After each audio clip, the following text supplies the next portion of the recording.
രൂപീകരണത്തിന് 30-ാം വർഷത്തിൽ ഇന്നേ വരെ ഇല്ലാത്ത കൊടുങ്കാറ്റിൽ താരസംഘടന ആടിയുലയുകയാണ്. സ്വന്തം അംഗം ആക്രമിക്കപ്പെട്ട വിഷയത്തിലടക്കം നീതിയോ നിലപാടോ ഇല്ലാതെ അമ്മാ നേതൃത്വത്തിലെ സൂപ്പർ സ്റ്റാറുകൾ മൗനം പൂണ്ടിരുന്നു. സിനിമയിലെ വനിതകൾ സംഘടിച്ചതും അമ്മാ നേതൃത്വം നിരന്തരം ചോദ്യം ചെയ്യപ്പെട്ടു തുടങ്ങിയതും ഒടുവിൽ സംഘടനയുടെ അടിത്തറ ഇളക്കുകയായിരുന്നു. തിലകന്റെ കനപ്പെട്ട ശബ്ദമുയർന്ന കാലത്താകും താരസംഘടന അമ്മയൊന്ന് വിറച്ചത്. തിലകനെ പുകച്ച് പുറത്താക്കിയപ്പോൾ നേതൃത്വത്തെ വെല്ലാൻ പോന്ന ശബ്ദങ്ങൾ ദുർബലവുമായിരുന്നു. ആധിപത്യത്തെ, താരാധിപത്യത്തെ ആരും ചോദ്യം ചെയ്യില്ലെന്ന ആത്മവിശ്വാസം സംഘടനയുടെ തലപ്പത്ത് കണക്കിലേറെയുമായിരുന്നു.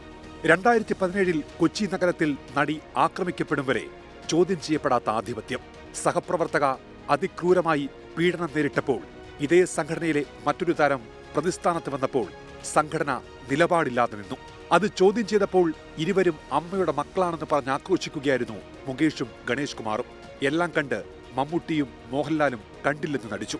ആക്രമിക്കപ്പെട്ട നടിക്കൊപ്പം ദിലീപിന് വേണ്ടി പ്രാർത്ഥിക്കുന്നുവെന്ന വിചിത്ര നിലപാട് പരസ്യമായി പ്രഖ്യാപിച്ചു അന്ന് മോഹൻലാൽ. താരങ്ങളെന്ന അച്ചുതണ്ടിന് ചുറ്റും കറങ്ങുന്ന മലയാള സിനിമയുടെ ഗതിമാറ്റമായിരുന്നു അക്കാലത്ത് രൂപപ്പെട്ട വനിതാ കൂട്ടായ്മയായ WCC-യുടെ നിരന്തര പോരാട്ടങ്ങളുടെ ഫലമായിരുന്നു ഹേമ കമ്മിറ്റി.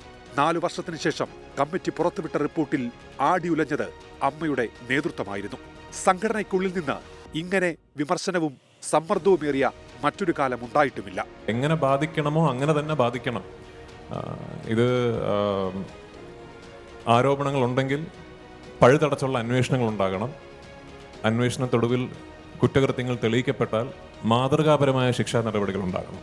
അന്ന് നടി ആക്രമിക്കപ്പെട്ടപ്പോൾ നിസ്സംഗതയോടെ നിന്നു അമ്മയുടെ നേതൃത്വം.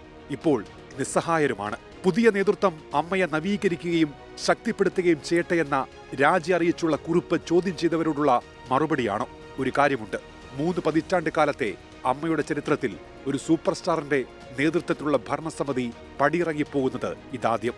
News desk 24.